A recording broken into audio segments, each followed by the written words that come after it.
of Make It Work.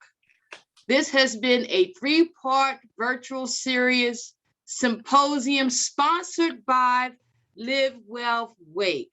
I am Karen Morant here at the Western Human Services Regional Center, serving Apex, Cary, Mooresville, and surrounding areas. It is both an honor and a privilege for the center here in the West and our Western Regional Community Advocacy Committee to partner and participate in these series of events to engage our beloved community in conversation about work. On behalf of the Live Well Wake Employment Work Group, would our members who are present here show us your hand claps? Would you give yourselves a round of applause as we have come over 2 weeks and sit here today for the final conversation? I would like to say to you that this has been an invigorating conversation, stimulating in thought. And whereas Wake County Board of Commissioners proclamation recognizing September as Workforce Development Month in 2019, we have been inspired to provide such a space for conversation. And whereas the Wake County Live Well Wake Collaborative convened an employment work group to raise awareness of the importance of ensuring that all families have a pathway to upward mobility opportunities to obtain meaningful employment, we began this countywide conversation to better understand barriers that are keeping many from experiencing the dignity of work. Last week, we talked about skills needed by employers. And for the final session of this three-part series, we gather today to discuss wages that work. This is a conversation on living wage from employers' perspective. We encourage you to begin also thinking about next steps after today. Do not allow our conversations to end today. Let's talk about putting things in action together. So at this time, join me in thanking our leaders who have paved the way to this day and this opportunity. Our county commissioners, the program manager of Live Well Wake, Kimberly Scott, and all Live Well Wake volunteers, our fearless leader for the employment work group of Live Well Wake, Ryan Ray, who is also the director of Jobs for Life. Give Ryan a round of applause, how he has facilitated us and led us in these conversations. Join me with a special thank you for Ryan. I hope you have your water, your coffee, you're comfortable in your seat at this virtual table, because if today is anything like the last 2 weeks, you are going to want to pick up the phone afterwards and ask folks to join you in this movement. I hope you will be encouraged to lead the movement from your respective places and communities, but stay connected across the county. At this time, without any further ado, I would like to introduce my colleague, Kristen Feierabend, who has been working in the trenches, I like to say, pressing flesh. She has been working among employers, doing research and listening sessions to bring to us the stimulating conversation about living wage. So without further ado, please help me welcome Kristen. Good morning, everyone. Thank you so much, Karen, for that exciting introduction. It is going to be an awesome, awesome session today. We have a great lineup of panelists for you, and I am actually going to hand over the reins to Dr. Kwesi Brookins at NC State University. Dr. Brookins is an awesome, awesome partner with my team, Social and Economic Vitality, and I will let him introduce himself as well as our upcoming speakers. Thanks, Kristen. Thanks, Karen. Can you all hear me? Excellent. I too want to thank everyone who's been involved in this and welcome Welcome you all to our last in our three-part series on making it work. Our topic today, as Karen mentioned, focuses on wages that work and employer-led conversation on living wage. I have brief comments because we have a full agenda today, but I believe, Monica, you have a poll that you can open up while I make my comments, just to get a sense of who is in the virtual room. We are experiencing technical difficulty on that, so I'm trying to fix that right now. Okay, no worries. We can get to that towards the end if it is possible. Technical difficulties are a way of life these days. We really understand that. So I'm Kwesi Brookins. I am a professor at North Carolina State University, psychology, Africana studies, and direct our Center for Family and Community Engagement. And we run a Wake Community University partnership with Wake County Human Services in particular, which this event is somewhat connected to. Our center, we are honored to be a part of this. Personally, I've been a member of the Live Well Wake Employment Group, and I'm glad to see us have pulled this series off. It has been fantastic, and I think an important contribution to the conversation around employment in Wake County. The key points on living wage that some of which will be discussed today, our topic intersects with everything from minimum wage to income inequality, economic justice. Right? And although we acknowledge that the big discussion around $15 minimum wage is a bare minimum, right? We know that more realistically, $28 for one adult and two children in Wake County is more reasonable and more is what is needed, particularly when you take into account housing and childcare and taxes and those issues. A February 2021 report from the Brookings Institute, not me, but the Brookings Institution, shows that despite the insufficiency of a $15 minimum wage, it would nevertheless help millions of struggling households in small and mid-sized cities achieve self-sufficiency. So our questions today focus on, can local businesses really afford to increase living wages? And the answer, I think you'll find, is yes. Businesses are doing it despite the challenges. And right now, although legislation prevents living wage policy, businesses are doing it on their own and doing it by choice. But you'll also hear that businesses can't do it alone, and the burden can't just be on businesses, particularly small businesses, to do this work. So you do see the poll in front of you. Hopefully you have had a chance to submit your response. And I don't know how many we have, but if we can see the results, that'd be great. We're almost there. We're still waiting on 5 more people. Okay. Folks Great. are still coming on. Great. Okay. Well, we are going to move along. I want to introduce our next guest, Dr. Steve Allen, who's a professor at North Carolina State University. He has a PhD in economics. He's a professor of economics. He's been at NC State since 1978. Dr. Allen is one of the leading experts in labor economics. He's received grants from the Department of Labor, National Science Foundation, and the Sloan Foundation. His research has touched on issues of absenteeism, employee benefits, collective bargaining, wage determination, and the impact of technology on the workplace.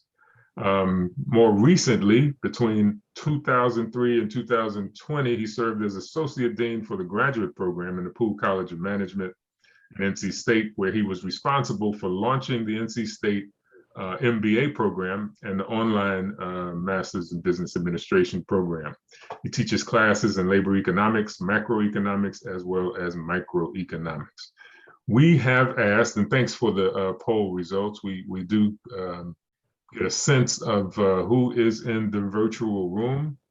A good representation from government and public agencies, advocacy groups, as well as employers. And obviously, we will hear from some of those employers today. So thank you for completing that poll. We asked Dr. Allen to kick us off by providing some context for living wage efforts around the country and how this looks in Wake County. Dr. Allen.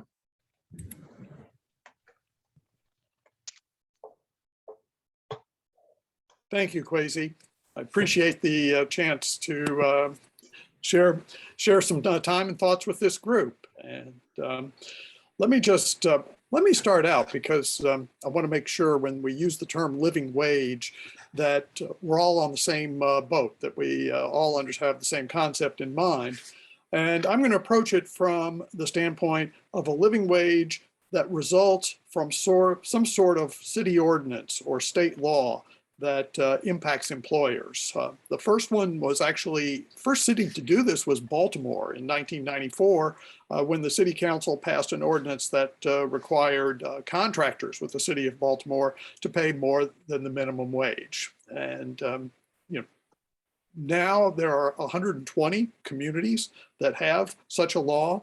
Most of those communities, as you might guess, are either in the Northeast corridor between Washington and Boston, or they're industrial cities in the Midwest, or they're on the left coast.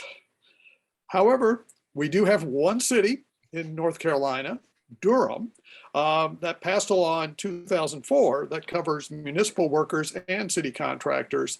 And I did a little snooping around the internet this morning. It looks like the living wage under that ordinance this year is around $16.50 an hour. And set to go up another little bit next year. So now, in perspective, the federal poverty line for income for a family of four is officially $26,500.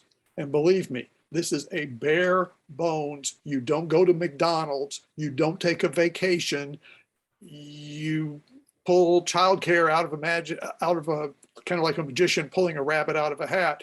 To get that translates roughly into $13 to $14 an hour. So, and of course, when you think about that, that's one number for the whole United States. It's not going to go very far if you're in New York City. It might cut it if you're in Ames, Iowa, or Jackson, Mississippi. But just for some perspective, you would need $13 to $14 an hour to be just at the poverty line, which is a pretty tight definition. Compare that to the federal minimum wage of $7.25. So there's quite a gap there. So that's what a living wage law is. To avoid confusion, let me mention a couple of things that it is not. It's not a minimum wage covering all workers in a particular region.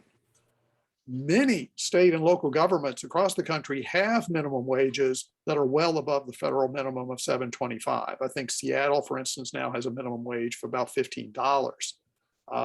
And there's actually some interesting studies going on now because what's happening in Seattle versus the cities that are adjacent to it that don't have a minimum wage there. But it's not a minimum wage. It just covers typically city contractors and people who receive potentially subsidies from the city in various ways, shapes, and forms. And sometimes it covers city employees. So it's not a minimum wage. It has limited coverage. It is also, and I want to, again, just bring this up to clarify, some cities, this started with Stockton, California, a couple of years ago, now have what they call guaranteed basic income programs. And what happened in Stockton, they selected 125 low-income households at random and gave them $500 a month, no strings attached, for 2 years.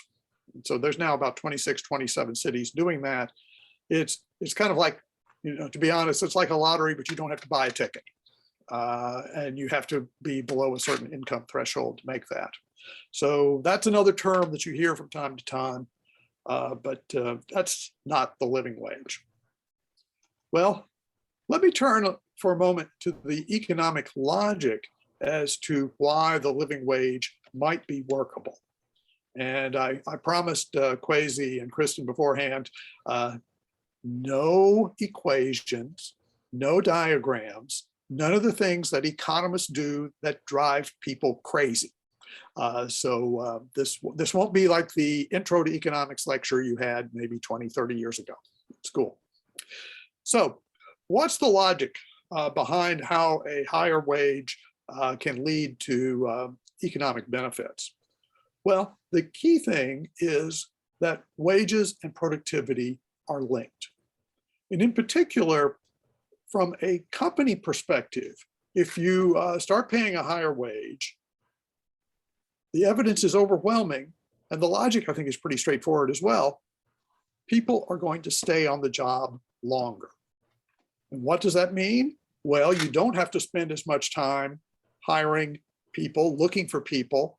You don't have to spend as much time training. In fact, if you know people are going to be with you longer, you have an incentive to invest in them even more in terms of training. So higher wages, if you as a company have a higher wage relative to other companies in particular, there is an economic payoff to do that. Also, it allows you to be more selective about which workers you hire and which ones you don't. Although I think in today's COVID economy, selectivity is maybe not an overwhelming argument to be making at this time. But perhaps in more normal times, being more selective is something that employers are interested in. And also you can, if you're paying more than other employers, you can insist on higher performance of your workers. So those are all potential productivity gains. Now, okay, ivory tower economist, he comes up with a logical argument. I'll give you an actual case study where this concept worked pretty well. To do that, we got to do a little time travel. In fact, we're going to jump 107 years in the past to Detroit, 1914. Henry Ford was paying in 1913 about $1.50 an hour. And he was having trouble maintaining things. He was moving, by the way, from cars used to be produced by craftspersons. I'll be honest, mostly craftsmen. And they were more or less done by hand, each part done and very careful craftsmanship. Well, Henry said, hey, wait a minute, this doesn't really make a lot of sense. I want the assembly line.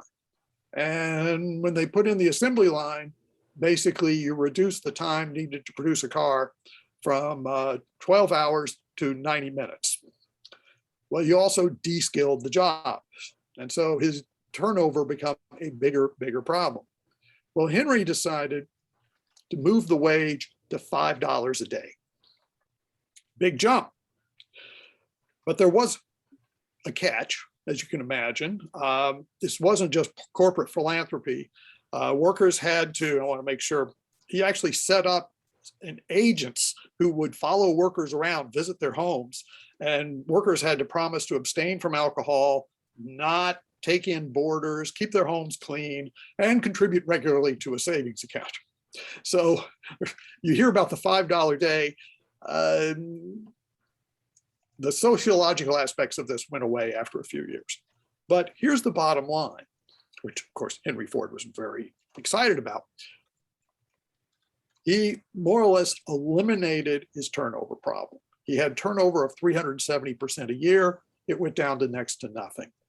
Also, he was having tremendous gains in productivity by moving to the assembly line system. So as a result, he was able to more than double the pay of his workers. And in his autobiography said, this was the best cost-cutting move I ever did. So now, there's clear evidence that even if you look at today's economy, the same firms in the same business are surviving competitively, even though they're paying very different wages. And I think the best example we see this in everyday life is look at Costco, look at Sam's Club. Basically, they sell the same stuff. They have the same footprint, the same types of stores. but Costco pays about 50% more than Sam's Club does. What time y'all leaving tomorrow? So there is variance in wage rates across employers. And I think, the key thing to be looking at is getting employers to be thinking about, well, if I make some changes, what are the consequences? And luckily we have some panelists coming on in a few minutes to talk about their experiences in that regard. Now, I framed the discussion largely in terms of one firm making a change relative to other firms. Well, of course, when more firms start paying higher wages, other firms have to start catching up and to compete. Even Sam's has had to raise their wages the last few years to keep up with Costco. Also, you have macroeconomic aspects to this. If more workers are collecting bigger paychecks, well, they're not just going to let them accumulate in a savings account. They're going to be spending it. And so that also drives upward, moves the community and the economy forward. Now, it almost sounds like a free lunch, right? Well, you've heard the old joke about economists, no such thing as a free lunch. Potential downsides. The biggest, of course, is worker displacement. Companies, they're not welfare agencies. They are in business to make money. And if they have higher costs, they're going to make adjustments to reduce those costs. They may automate, they may cut back on their hours. One way I can just kill a dinner party conversation is when somebody starts going about the minimum wage and how far it should go up. And I say, yeah, but you got to be careful. Why don't you make the minimum wage $40, $50, $60 an hour? And different people, a different number, but eventually you hit a number that make people's eyes open, going, I don't know if we can make that work. So there is a risk of job loss. Also, in addition to worker displacement, it may mean fewer opportunities for young workers or people that have disabilities who have a hard time getting a first job, getting their foot in the door. So these are some of the downsides that you have to look at least in terms of designing a living wage law in a community and thinking about what's the best outcome. And of course, also keep in mind that living wage laws have very limited coverage. How many people in Durham County are directly impacted by the living wage law? Well, not everybody works for the city of Durham or a contractor of the city of Durham. So it does have limited coverage. We do have some evidence. Economists stay busy gathering data and looking at it and trying to make interesting comparisons.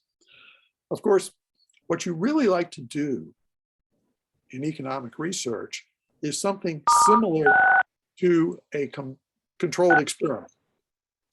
And unfortunately, we haven't been successful. The ideal experiment would be, say, to get Minneapolis to put in a living wage law and get St. Paul not to.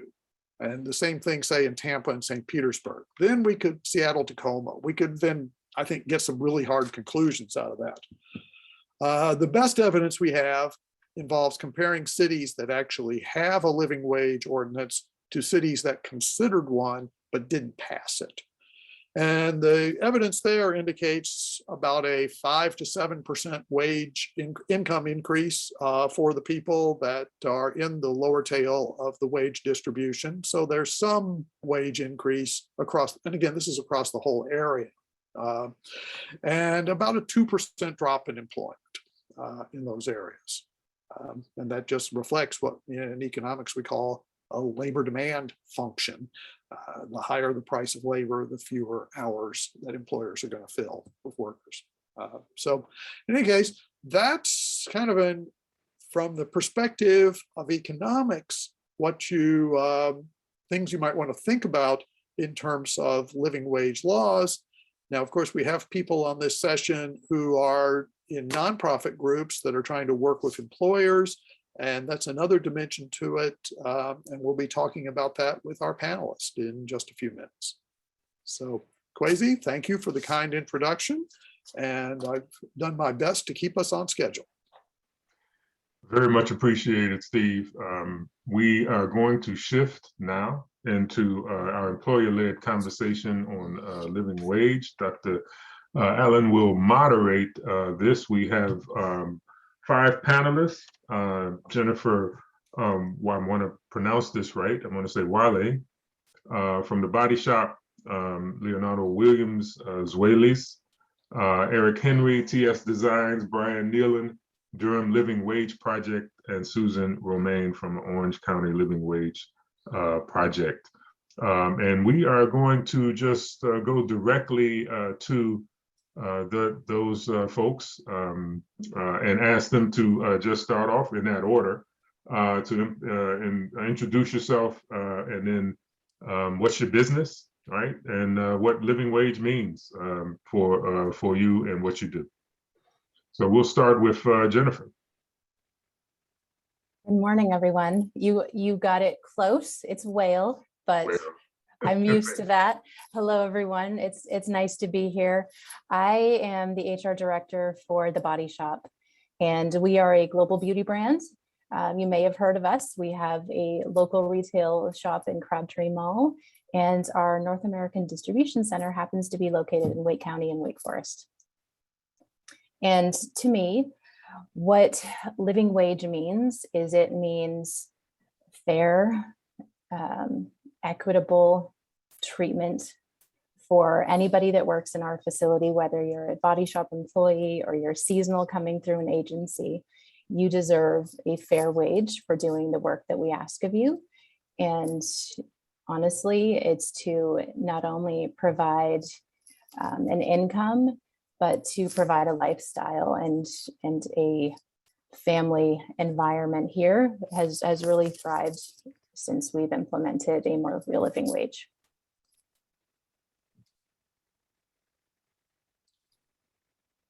Is there anything else you would like me to add right now? No, that's fine. And we'll come back with additional questions. Certainly. We'll go to Leonardo. Thank you. Hey, I'm actually working right now. So here at the cafe. Hey, everybody, I'm Leonardo Williams. I'm here based in Durham. I am the co-owner of Zwelis Kitchen. And I co-own this with my wife, and we have quite the interesting story. But you know, we love talking about that because we've been able to do some unique things. But yeah, Zwelis Kitchen, 2 months ago, we opened where I am now, which is Zwelis Cafe, and we just signed a lease with Zwelis Ikaya, which will open up spring, summer 2022 in downtown Durham. So talk more about what we're doing a little later. Yeah, real quick, could you just kind of give us your perspective on living wage? Do you use that term in your workplace, and what does it mean for you as an employer? Yeah, so living wage is quite subjective. We focus more on what our staff needs to access a decent quality of life. And, you know, we define economic mobility based on their circumstances. So it means something different to everyone. We are cautious to overuse the word living wage because it's based on so many different factors, including the AMI, which is, I believe, a flawed structure, a flawed structure to equate something. So we just have those interconnected relationships to determine what our staff needs to access a decent quality of life, rather than what a living wage is. So we focus on affordable living rather than just one standard. Whatever. Thank you for that. And we'll shift to Eric Henry, TS Designs. Good morning. I'm Eric Henry, President of TS Designs. We're based in Burlington, North Carolina.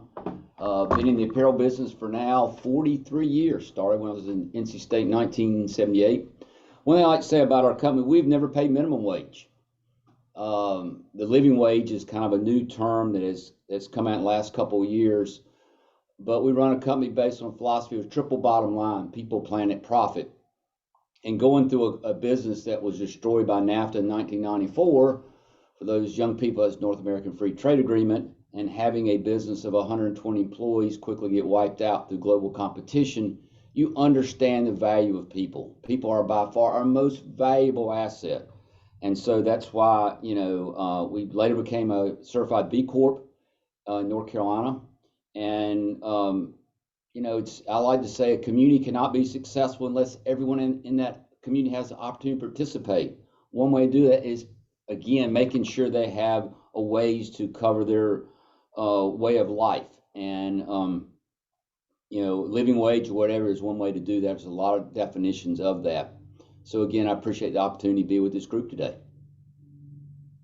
Appreciate it. And we'll look forward to having a further conversation about that.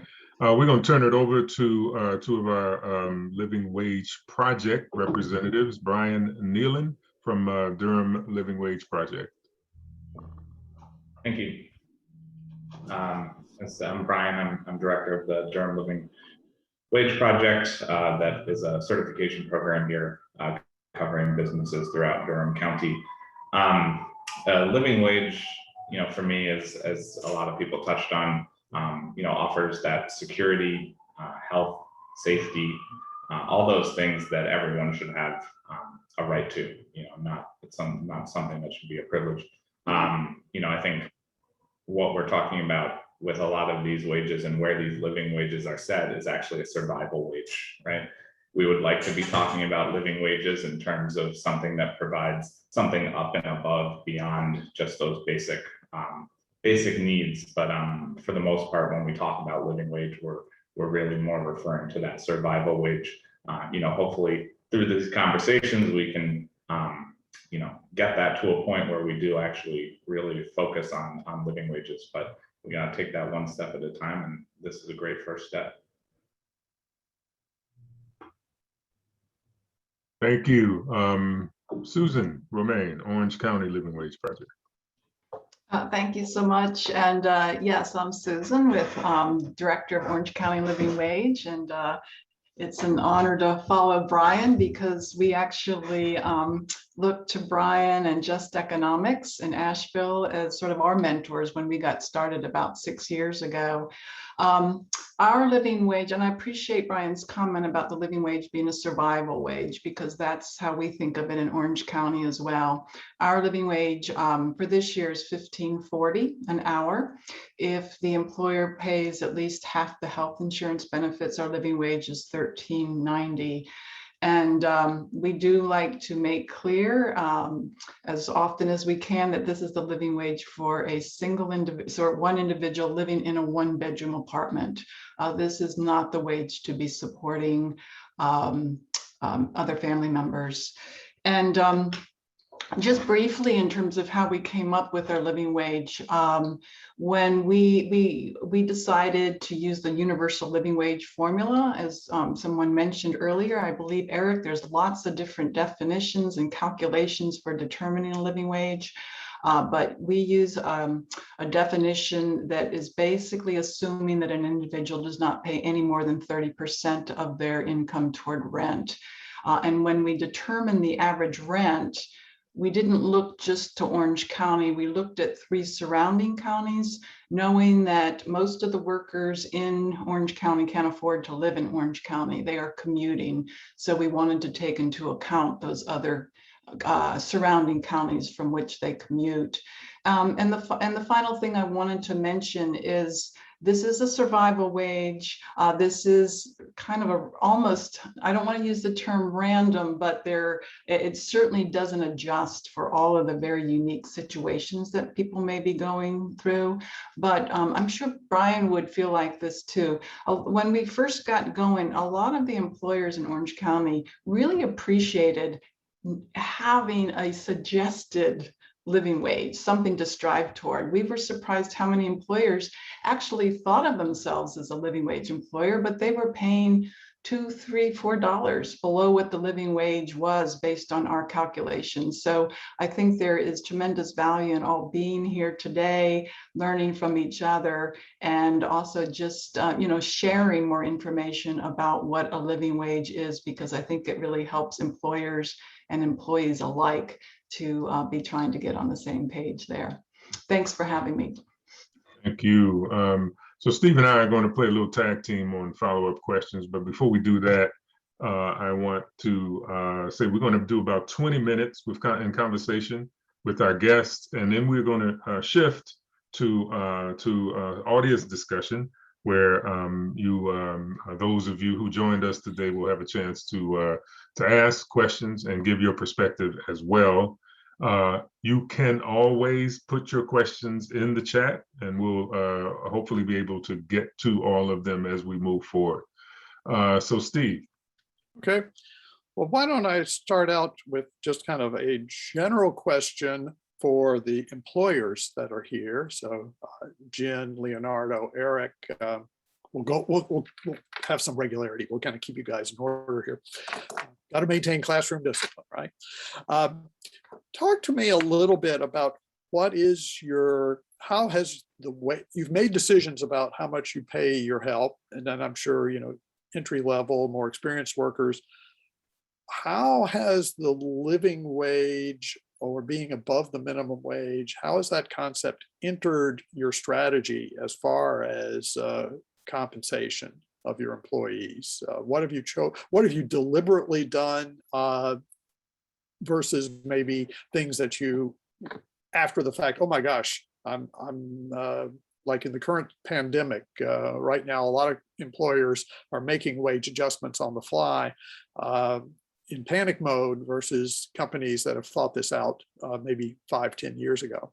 So how does the living wage fit into your overall company strategy, I guess, is the bottom line question. So Jen?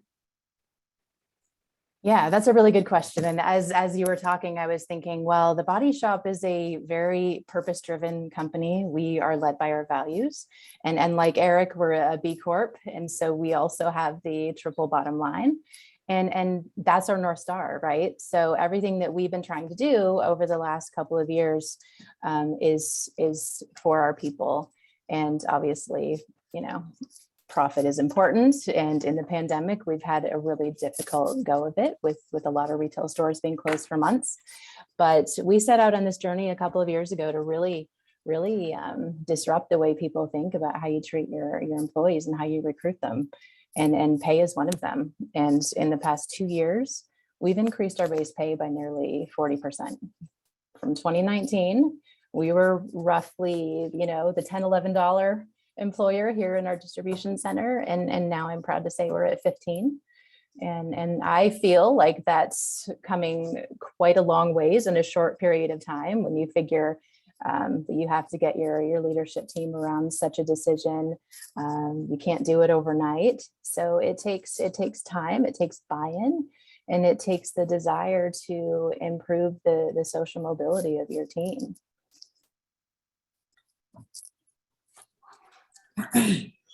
Yeah. Let me follow up with that for just a second, Jen. So you're now paying $4 or $5 an hour more. What kind of behavioral changes have you seen that might be attributable to that change in compensation? Absolutely. I mean, what a loyal team we have now. I remember a few years ago at this time of year, because we staff up by 220 people in November, typically to satisfy the Christmas rush in retail. And we were struggling. We had turnover that was just so difficult to manage. And I used to partner with 3 different staffing agencies just to get my staff in when we were paying 10 or 11. And, it was a challenge. So what I'm seeing now is more people who are loyal, they stay with us, they're happy, the productivity is much higher than it was before, and we can do more with less. And what I mean by that is we would need 220, for example, and it would take us 500 people to talk to recruit, to engage in order to get that number. And that's just simply not an issue for us anymore, because we're paying appropriately, we're getting the talent that wage attracts, and they stay. Okay, thank you. Mm-hmm. All right, let's turn to Leonardo. What's the story about Zweli's Kitchen? Yeah, so I think the most important thing I've heard is the most important thing we've been able to accomplish, and that's buy-in. Um, so Durham is really interesting for those who are not in Durham. We are a very politically engaged community. So when trends come about, it can get extremely binary. So there were several times we were asked, "Are you paying your staff $15 a wage, $15 an hour, or no?" It's like, wait a minute, wait. It's not that easy, and it got a bit aggressive. We could not just automatically pay $15 an hour. So for us, it was a few factors. Our servers in the restaurant want $15 an hour. So please, we hear what's happening in Durham. Please don't bring that here. But our servers, while we pay $2.13 an hour, $2.13 an hour, they're making with tips about $27 an hour. So they're making, a decent amount of money within 3 or 4 hours, which is significantly much more than $15 an hour. So we left that alone. But also, just based on the relationships built, we were able to almost quantify the level of input that our staff could give us. And that's what encouraged us to offer mental health days. Now, this is not an offer that we put on the table when they first come in. Hey, you're going to get X amount of days, but we know, one of my cooks can say, hey, if we get busy tonight, I can handle it. But if he's tired, he's not going to produce the same that he's done before. So basically, we know that if he's not performing at the rate that he has told us he feels he can perform, we know it's about time to say, hey, take the day off. No, don't worry, you're going to get paid. And so we're able to factor in about 5 to 10 days now where we literally pay someone a shift without them coming in. But their productivity on the days that they are there are done. They are just amazing, and also they know that it's always a competition. Am I gonna, outwork the owners of this restaurant, or they're gonna outwork me? Because we still get our hands dirty. And that's part of that buy-in. They see that we're doing that as well. Why am I talking about all of this? Because the quality of the workplace matters. The quality of what all of us put into it. So we make sure that, hey, we're worthy of having this restaurant because we are true to our values. Our staff's like, hey, we're true to this restaurant because they take care of us as well.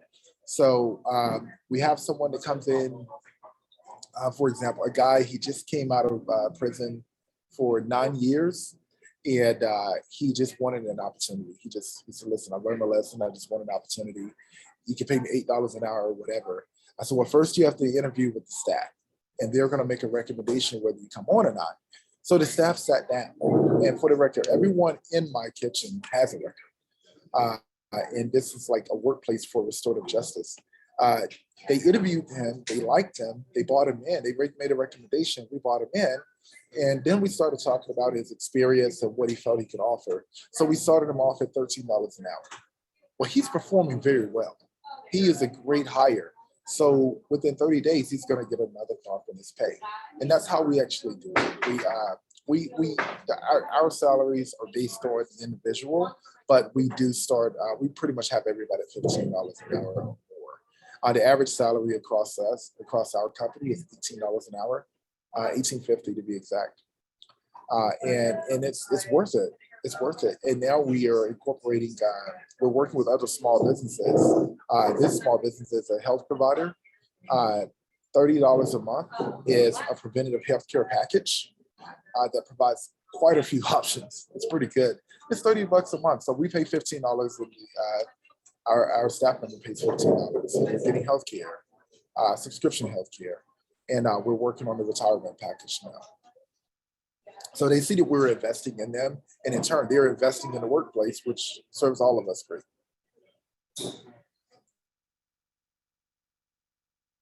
That sounds interesting, Leonardo.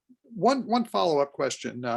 There's a lot of press about the restaurant industry and working conditions, and in particular, pay differences for the people that are customer facing versus, who can get tips versus the people who aren't customer facing. Have you all had to make any adjustments in your overall approach over the last couple of years?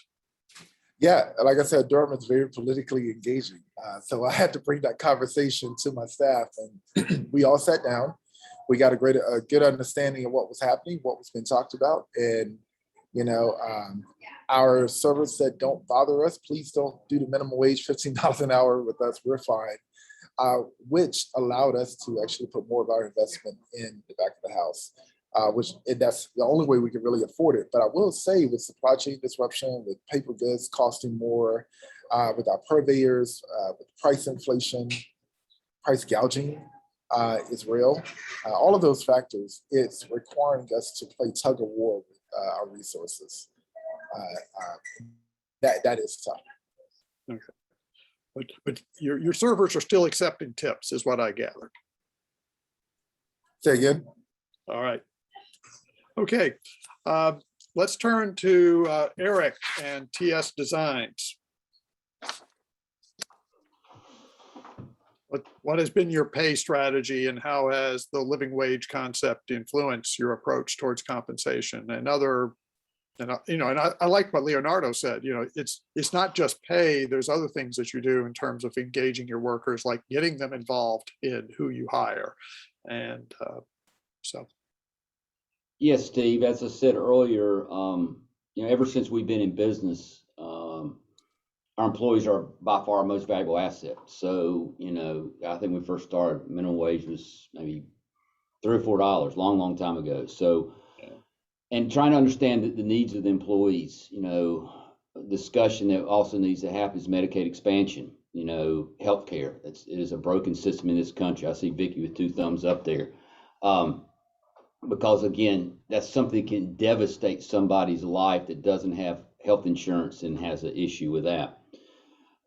I think, one of the silver linings that came from COVID is it exposed, I had a lot of discussions over the years about, we need to let the marketplace determine what our, a living wage or minimum wage is and stuff like that. And, I think when you have very large corporations like Walmart and Amazon, the employees have very little negotiating power. So I was always advocating that we need to do something about our minimum wage. But we see what COVID has done. A lot of people quit their jobs. A lot of employers are paying a lot more than they ever thought they would pay. But it's opened up a new chapter, I guess, for us, is just really making sure we understand the needs of our employees. We are a manufacturing business, so we have to have some employees that have to be on location to work. But we were able to create an environment where people could do a lot more remote work than I ever thought would be possible prior to COVID. So how do we go in and set up the technology in people's homes to make them more efficient in doing their job? Because it really boils down to a happy employee is going to be more productive. There's going to be less turnover. Again, it goes back to what I said earlier, they're your most valuable asset of your company. And I think some employers over time have looked at employees as just a line item on their financial statement, but they don't understand all of the other benefits that those employees bring to the table. So I think the silver lining of COVID has given us an opportunity to really address these inequalities that are out in the workforce and the people that are working for minimum wage. And so we're trying to explore that further. What are the things employees need so they can live a whole and productive life?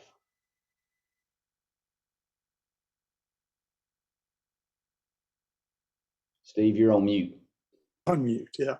Well, there's 45 people on this call, and if everybody's unmuted, we got big problems. So I'm trying to be a good citizen here. Okay. Why don't we turn to Susan and Brian now and get their perspective from the wage projects in Orange and Durham County. And Brian, let's start with you. And why don't you just tell us a little bit about your certification program and what are some of the benefits of being a certified living wage business? Thanks. Yeah, so our certification program has been around for about 5 years now. Like Susan said, our methodology is a little bit different. It's actually changed along the way. Currently, our wage is pegged to the city of Durham, who implemented a methodology for figuring out their living wage a few years back, and it fit pretty well with our methodology and was more than open for everyone to be able to see and understand. So we're pretty much pegged to theirs, usually about 6 months to a year behind. So I think for their current fiscal year, it's 1692, and we're just getting ready to relaunch our certification after a hiatus through COVID, and we're going to be recertifying at that $16.25. So that will be our wage for the next year or so until we do recertifications, and we're moving to a yearly basis just because there's so much changing and so fast of wanting to really be able to stay as in the moment in terms of those living wages as we can, and not having any lag in terms of what we're allowing employers to pay. Yeah, I mean, so that's the basis. You know, one of the big things that we try to do, and you were saying sort of benefits to being a part of our certification program, you know, above and beyond just, you know, we're lifting up workers, but we're also helping to lift up those employers as well. So we try to find ways to, you know, through social media, through events of lifting up those employers to highlight that for the consumers and the community around them. Beyond that, we do some educational sector-specific convenings. We've done a lot around particularly the retail, restaurant, hospitality industries, which are one of the more difficult in terms of just local and statewide laws to try to navigate. You were getting into it a little bit in terms of that sort of front of house, back of house issue, and trying to figure out to be, you know, tipped versus untipped. So we've convened, you know, some groups, usually a collection of our currently certified employers, as well as ones that are aspiring, hoping to achieve that living wage standard, and bringing them together to really talk about best practices. Because what we've seen is that, you know, education and understanding of the barriers to paying that wage, you know, whether it's not being able to navigate those laws or just a misunderstanding of labor costs, which we've touched on a lot in this conversation, is just the, you know, it's very easy to see that paying a worker more is going to cost you more. What people tend not to see, and employers don't see as much, is that, you know, those turnover costs, the costs of doing the searches for new employees, you know, the training, all those pieces cost way more to businesses than are ever really noticed. So trying to educate employers around that, and really just convening people who are going through the same situations and might have been able to solve a particular problem that another employer hasn't been able to navigate. And that's been one of the strongest, I think, and, you know, just sort of acting like a coalition in that way of bringing these groups together to be able to help them solve problems collectively. Yeah, it would be interesting if employers would have to start reporting what their turnover and training costs were on their quarterly financial statements. Maybe they'd start taking this a little bit more seriously than they currently do. Definitely. Okay. Susan, why don't you share your perspective from one county a little further west? Thank you. Happy to. Yeah, I appreciate everybody's comments. Orange County Living Wage was formed also 5-6 years ago. And when we were formed by our steering committee at the time, there were about 6-7 of us. we felt very strongly at the time that the spirit of our organization would be strictly positive. We would be celebrating employers who became certified, joined our living wage roster, but we would not get into shaming employers that didn't qualify. We would not get into boycotts. We would not get into sort of passing judgment. And we've stayed true to that over the last 6 years. And I feel really very proud that we have. And I say that because the more I talk to employers in the community, I mean, I think if you surveyed our employers, it's hard for me to imagine anybody saying they don't want to pay a living wage. But in many cases, and especially during this pandemic, it is awfully hard. And so I appreciate Leonardo's comments earlier about, you know, feeling a little bit shamed at first when you know, the business was not paying a living wage. I think it can be really hard on our employers who they do want to get there by and large, but they just can't do it. And so we take them in good faith and work with them as we can. But also we do try to celebrate those who are certified living wage employers in a variety of different ways. And so first of all, each of our employers does get a frame certificate. And they do put those, proudly display those. They also get with the certificate a break room poster that they are encouraged to put up so that all the employees know what it means to be certified as a living wage employer, what that means in terms of the wage or the healthcare benefits. So if it turns out the employer is not meeting that agreement, the employees can reach out to us anonymously, so we can do a little bit of follow-up with the employer. Our living wage employers get storefront decals with our logo, and we have found that those have been a really effective way of bringing in a few additional customers. For example, the restaurants and the coffee shops and the breweries have them out on the storefront, and people do comment from time to time that I was attracted to this because I saw the decal and I wanted to support that particular value. We also we're actively on social media. We put out a bi-monthly newsletter where we announce our newest living wage employers. We also have an arrangement with our local radio, WCHL. They do an announcement each time we certify a new employer. They describe the business, how many employees. We have a similar arrangement with one of our local newspapers. We also have just what we call support cards. They're the size of a business card, and we pass these out to people that are supporters of Orange County Living Wage. And on this support card, there's a box, check if you, check the box to say thank you for being a living wage employer, check the box, please consider being a living wage employer. And as people frequent different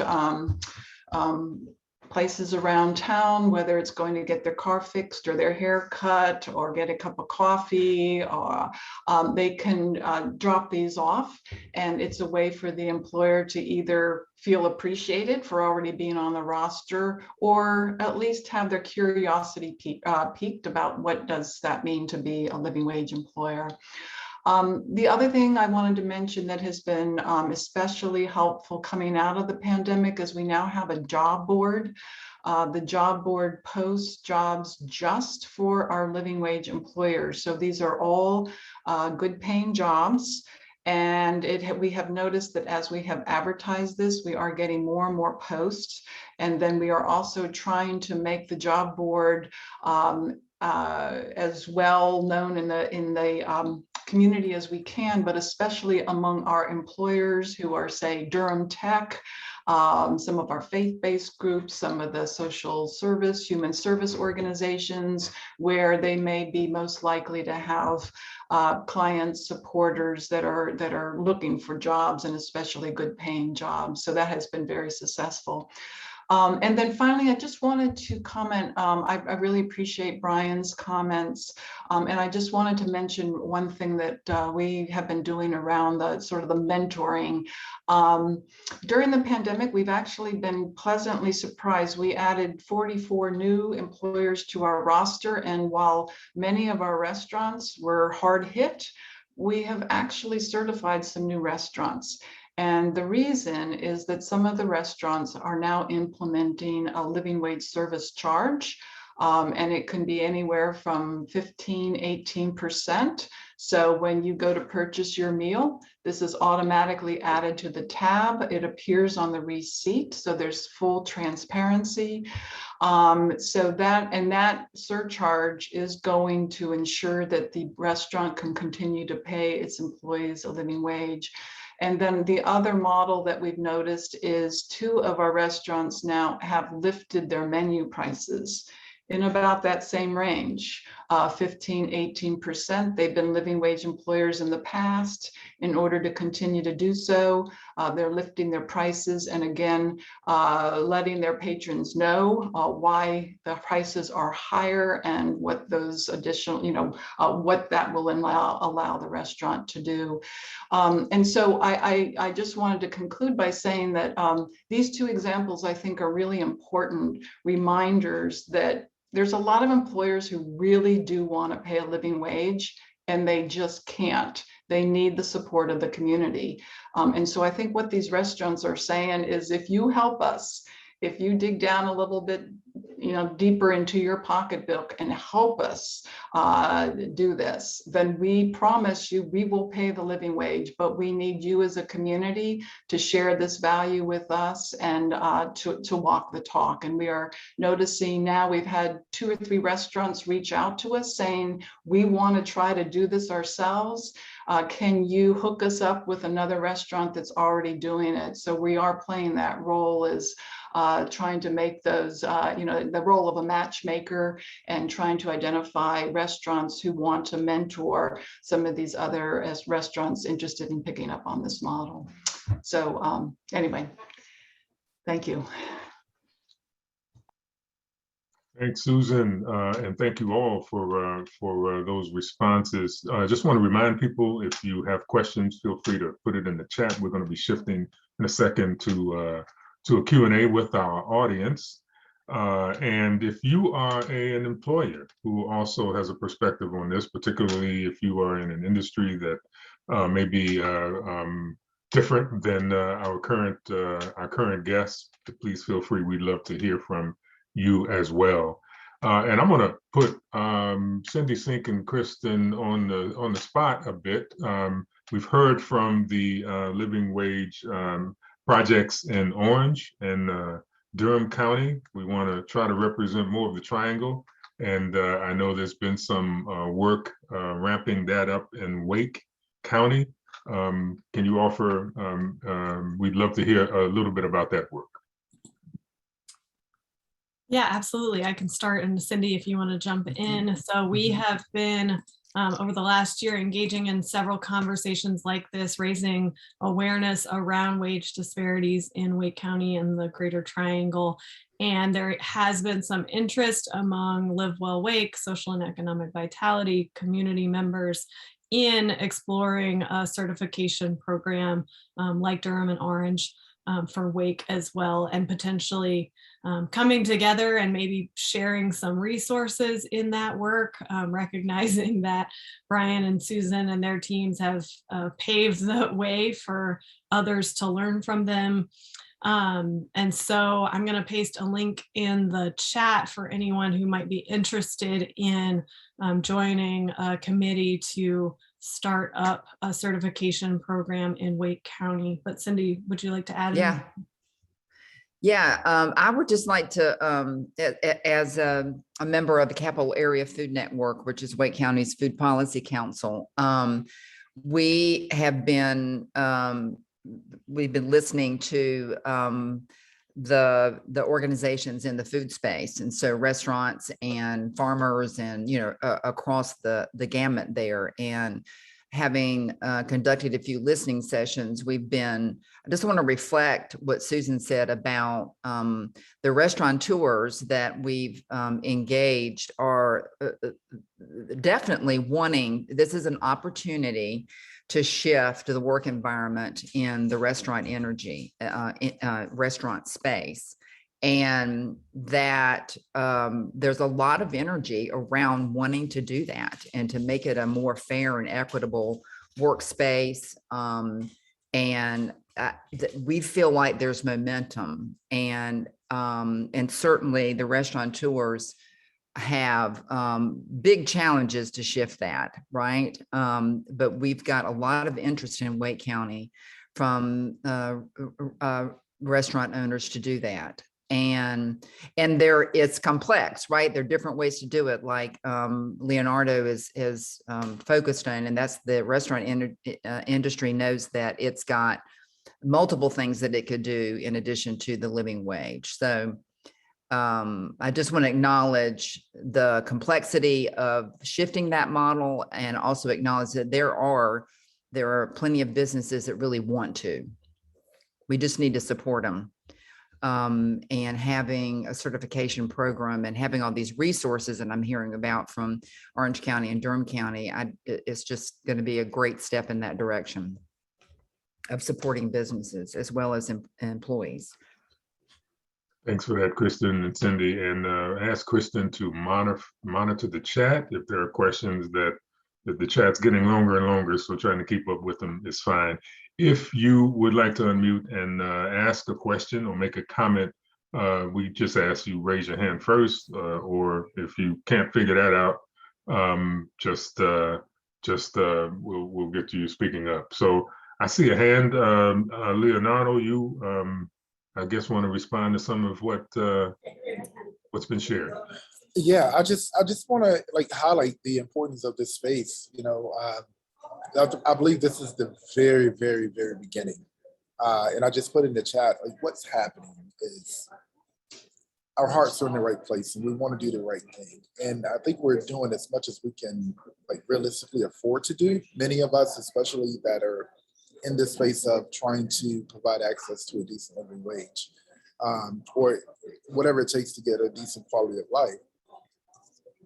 But the reality is, we're factoring in all of the things I mentioned earlier with our food purveyors. You want to shop local, and you want to support our local farmers. That could be slightly more expensive than the major companies like Cisco or US Foods. We're okay with that. That's fine.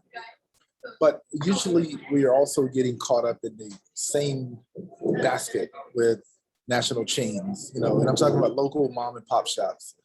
And we're having to compete. Right now we're competing with non-industry folks as well as industry folks. So as my restaurant, where my wife and I started, just the two of us, we're competing with McDonald's, Chili's, and Amazon, and Walmart.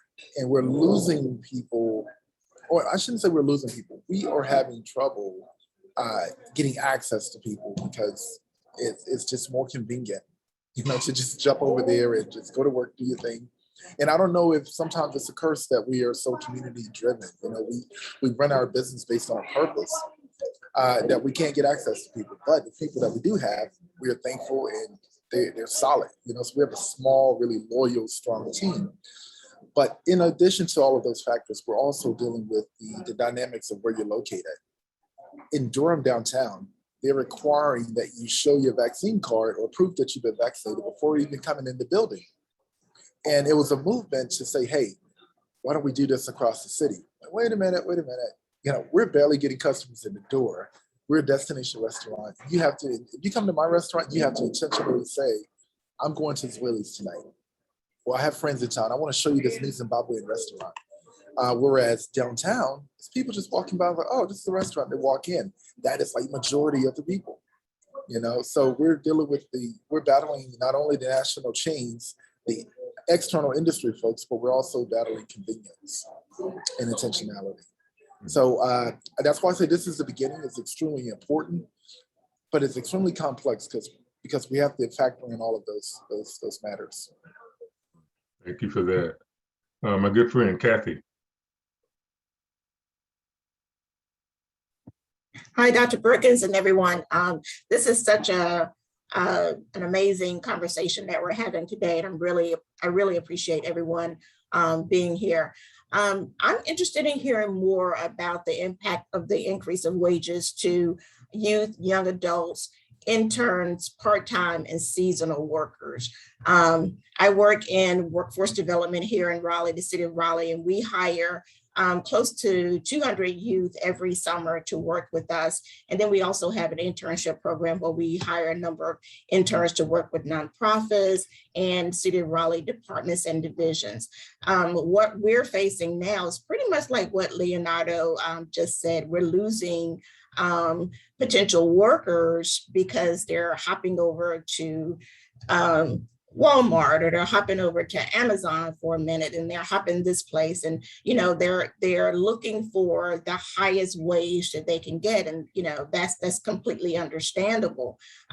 We in the city of Raleigh, we're one of the few cities that do have a youth employment program that the city sets aside funding for every single year. But we're finding that we have to consistently increase those wages and find other ways to attract workers so that they can have an opportunity to start their career or explore other careers. So I just want to hear from everyone what the impact of the $15 wage seems to be the standard right now, and we're getting youth that come in to say, hey, I want to start making $15 an hour.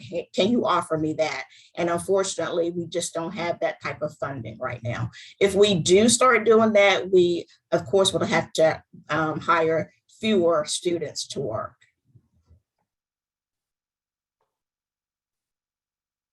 Any thoughts from any of our guests or the audience?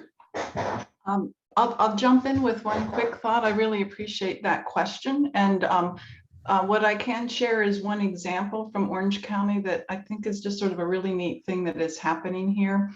There is a foundation called Hope Foundation that works with young people in the public schools who have been identified as being at risk of dropping out of school, what have you. And so Hope Foundation is now working with our living wage employers, identifying opportunities where these students can come after school on school breaks. The Hope Foundation provides part of the wage and the employer provides the other. It's usually about a 50-50 split. And over time, if things go well, more and more of the wage shifts over to the employer. But Hope is making this initial contribution toward the wage. On top of that, Hope Foundation identifies drivers, people in the community who can help get the students to the jobs on time. And also there's a lot of mentoring that goes on during those car rides. And finally, what's really appealing to this is the employers are really committed to providing job training. And so an example is one of our coffee shops, Gray Squirrel. The students start off as dishwashers, but assuming things go well, they actually will work up and start getting training as baristas, so that by the time they graduate, they are developing these skills that hopefully will be skills for living wage jobs. So it's not a solution to this humongous problem, but it is an interesting model that Hope Foundation is using to kind of go halfway with some of the employers to open up some of these opportunities. Great. Thank you, Susan. I will follow up with that. Thanks so much. Yeah, one of the questions put in the chat recently from Charlotte Blackwell is, how does the local community college assist businesses and employees? And I want to add to that. So when we got together to prep for this, among many of our guests here, we started jumping straight into the conversation, right? And one of the things had to do with how are other businesses facilitating or helping with this issue, and particularly in the context of procurement, right? So if you think about local government, if you think about universities, if you think about hospitals who have to get supplied in a lot of different ways. And oftentimes some of those things are locally produced. What role, how do we think about that particular role? And I also want to say, I believe we had Commissioner Adamson and Sir Vania online. Feel free to speak up from your perspective in terms of what the county and how you all have been addressing this issue. Yeah, I'll jump in first, Maria, if you don't mind. We try to lead by example. We adopted living wage, which changes every year. So for our employees, and we rolled that out, the chamber rolled that out to all the businesses they work with to just hopefully lead by example. And another thing that we did, when new companies come to the Triangle area, we offer incentive packages if you're large enough. And we changed our incentive package structure. So basically all jobs have to be living wages, which we define as like $17.33 an hour right now. And if you do full benefit package, we call it sort of extended benefit package, we give in additional incentives for that. And then if you move into a low income area, low income census tract, so folks have easier access to your building, we'll give you some more incentives for that. So we're trying to attract jobs, people. And of course, we put a ton of effort into job training, because even if we get all of these living wage jobs, they're not accessible to everybody. So we work a lot in getting rid of barriers, getting folks educated, so they have the opportunity for this. I know when we started, I was so excited to see Ms. Willonia from The Body Shop, because that's a business that I use. I was so excited when you opened the Crabtree store, by the way. And one of the things that I've always been impressed with is, even before non-discrimination ordinances and that kind of thing, when you went into their retail store, my guess was that some of their staff probably, are very colorful people, right? And they have all the color hair and things that retail folks 20 years ago weren't putting in their stores. So to me, that's opening up those jobs to everybody. So I guess we try to eliminate barriers to get folks in those jobs. And I don't know, is there any questions, Maria, you want to piggyback on that?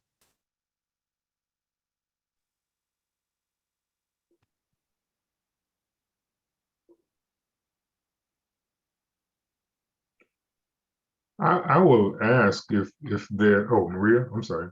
I think you are working to get the mute unmuted.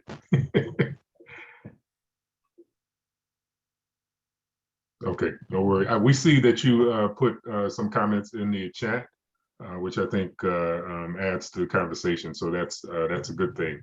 Eric, I'm going to ask you, right? In our conversation yesterday, we talked, you had some, what I thought were very important things to say about businesses that you work with or supply, and the role of procurement in all of this. Did you want to say a bit more about that? Yes, thank you. And I kind of use this group of 37 people now a call to action, because you are the enlightened, knowledgeable people, and you have the power of change. But the power of change starts with us. Every day we make a decision: the clothes we wear, the food we eat, the energy we use. And I don't want to embarrass anybody here, but I would go to say most people that's on this call, I'm in the apparel industry, but I bet most people in this call have no idea the clothes they're wearing today, where they came from. And well, thank you, Vicki. You're getting all the awards today, because we live in a time, and from an apparel perspective, 98% of the clothes we made are made overseas. Why is that? Chasing cheap, unsustainable labor. So the only way this idea of a triple bottom line, equitable community, always going to work is we have to actively participate. And, as I said, this is an empowered group of people here. So it's being aware. And we don't live in a perfect world. I will wander down to a Wendy's once or twice a month and eat. I know I'm not doing myself good, the animals that are comforted good, or the people that work there are probably not paying a living wage. Just be aware of the community and world we live in. But the only way this is going to work, we have to basically take responsibility, first ourselves, and then those people that are in government or businesses. You can't basically be paying, I'll pick on the body shop as an example. No, they can't be paying a living wage and then buying all your resources the cheapest possible place you can get it without asking a question. Yes, sometimes you have to do that to address it. Just be aware of the impact. It's a two-part equation here. We've got to address it with, some regulations. Raising our minimum wage is one thing. We've got a long way to go between that 725 and 15, 16, 17. So we're doing that. But those people that are in power, those people that are in government, people those in businesses, we have to start making that transition and not make decisions solely based upon price, because that has gotten us where we are today, solely looking for cheapest. That's what is reason most of our apparel is made overseas. We're chasing cheapest. So again, I think hopefully the people in this conversation are in that position to make those changes, not only from the payment side, but how you're doing your acquisition of materials and products and services. Look at that and be aware of that. It's not going to happen overnight, but it's going to happen by being aware and being part of that change. So again, thank you for letting me deviate for a minute to talk about that. Could I just chime in as well? Because I've been thinking, and I'm like dying to add in. Some people would absolutely think we're crazy to sell shower gel for, $8 when you can go to Walmart, Target, get it for much cheaper, right? It's a choice, but many consumers, whether they're out for a t-shirt or a shower gel or a lipstick, love knowing that they're contributing to something bigger, knowing that they're contributing to, the people in Africa where our Shea is coming from, and that female-driven community that's now profiting from the Shea that's built into our products, right? People love those stories. And I think at times employers, whether it's, Leonardo, we forget that we should be tooting our own horn sometimes because we're a little bit humble in what we do, and we just do it because it's the right thing to do. But we need to be proud, and we need to put a sticker in our window that says we're a living wage employer. I mean, this is great stuff. And I think more people need to know that it's okay to share what we're doing. And, the opportunity, I guess, for me to just quickly add that we hire formerly incarcerated as well. We hire people that can't speak English. We hire people that have never worked a day in this country and give them that first shot. They may work 6 weeks.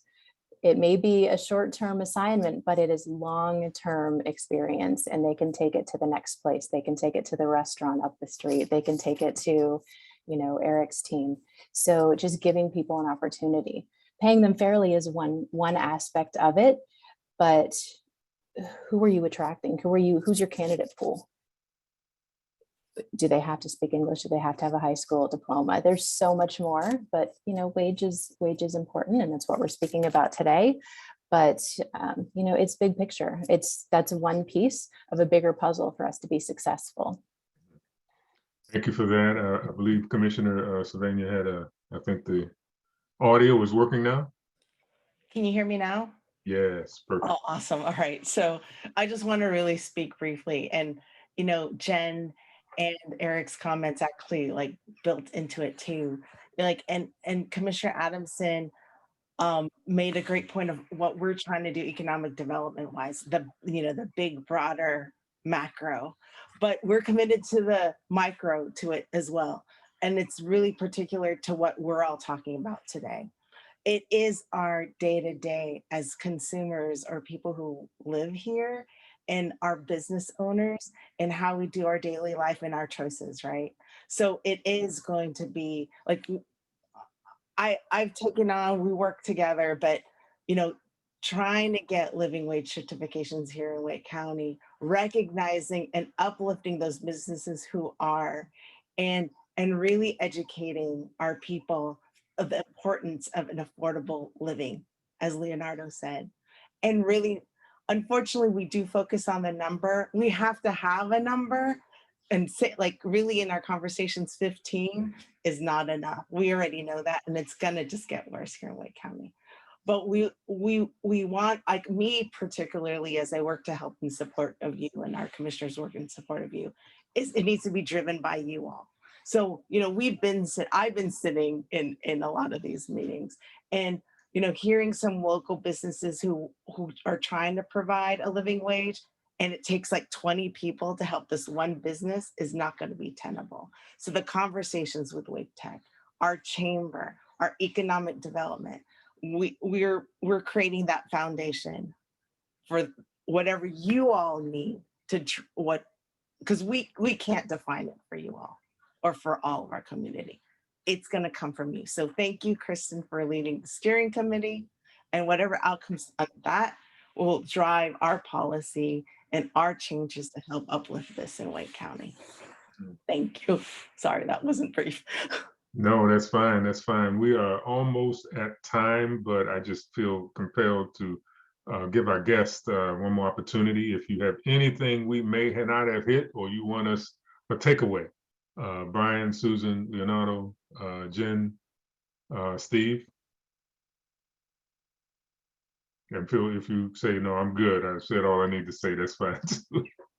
I'll have to, but I'm sorry, Brian, go ahead. Go ahead, Susan. I was going to say, I just wanted to pick up on something that Jen had said, and I think it's so important, is really, you know, we've all got a good thing that we're working toward. And now we need to share that good thing as much as possible with the community. This is really a consumer-driven, community-wide effort to do living wages. We cannot expect employers to do this by themselves.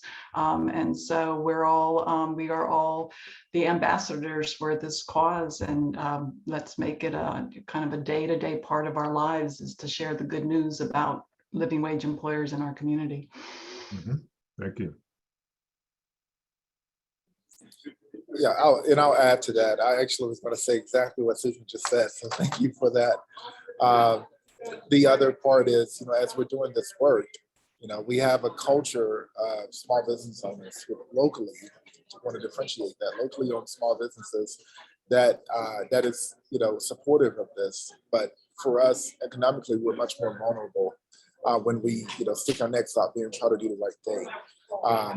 But if we are on board with this, and we have this supportive network, supportive apparatus, then I think, you know, locally, you know, we can, you know, project that same intent and that same culture to national chains, our local municipalities. But as we're doing this work in creating language around it, policy-wise, to not let our state legislators off the hook. You know, let's not forget that the minimum wage in North Carolina is still $7.25. When we say that out loud, we realize how dismal that is.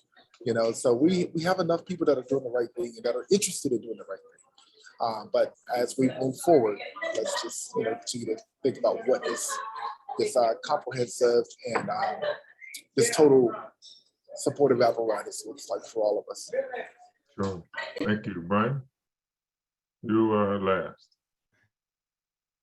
All right. Yeah, you know, just trying to center this conversation back around the idea of the dignity of work. Circling back to sort of that youth workforce development question, and something Dr. Allen mentioned at the very beginning of the conversation around the city of Durham. When they were moving to make that change for paying a living wage to all state or city employees, we worked with them on that, because initially their move was just for full-time. It did not include any part-time workers. It did not include temporary. It did not include seasonal, and it did not include youth workers. So then we worked with them to understand that, you know, with those seasonal and temporary workers and youth workers are, you know, sort of a misunderstood segment, that they're not people who are working just because they're trying to fill the gap here or fill the gap there. A lot of people work part-time because they're piecing a full-time wage together. a lot of youth workers in particular. Youth workers are typically one of the highest unemployment rates in the country, and are misunderstood as not being a core source of revenue or income for their families, which often they are. And part of that process of working with the city was getting them to understand that. And I think it's important, community-wise, is that we're trying to build an understanding community. Small businesses are misunderstood for the things that they're trying to do and that they need to do, and trying to serve a community, but also serve themselves. And same with all of the people, all the workers within the community. So again, just bringing that back around to the idea of the dignity of work, and that everyone deserves that, no matter what their age, ethnicity, background, whatever that might be. Well, thank you so much, Brian, Jen, Susan, Leonardo, Steve, Kristen, and Eric, who had to log off. This has been an excellent conversation. Brian just left us with this idea of dignity of work, and we actually started off that way. And in the spirit of that, I'm going to put Ryan on the spot as well, since he kicked off our first session and is one of the hosts, along with Live Well Wake and Kimberly Scott. Last word. Wow, I wasn't anticipating that. Pardon any background noise. I had an earlier meeting that ran late, but yes, this has been absolutely phenomenal. So glad, yes, that we decided to break this into a 3-part series and be able to go deeper and hear from these experts, right? I mean, you guys are the experts. You're out there in the field, you're doing the work, you're leading the charge. And yes, as I've said, real quick story. I just got back yesterday from, had the opportunity to go out to St. Louis, Missouri, and tour Ferguson, where Mike Brown was murdered. A whole lot to get into there, but one of my takeaways from there, guys, is it's important that we care, right? And someone posted in the chat that we start with people, and if we start with caring, there's so much we can do. And everybody won't do it the same way, but if at the core we care about people, we care that people flourish, we care that people live well, then we can absolutely solve the problems or the challenges that we face today. So thank you so much to everyone who helped to make this possible, to all the leaders in the Live Well Wake Employment Work Group, Kimberly Scott, our fearless leader there, to our commissioners who've been so diligent in taking your time to be here. That shows us that you care, right? That matters. And so again, to our panelists today, thank you all so much. Great food, great clothes, great body care, everything. We love you. We appreciate you guys. Thank you so much. I'll turn it back. On that note, we thank you all for joining us, and you all have a great rest of the day.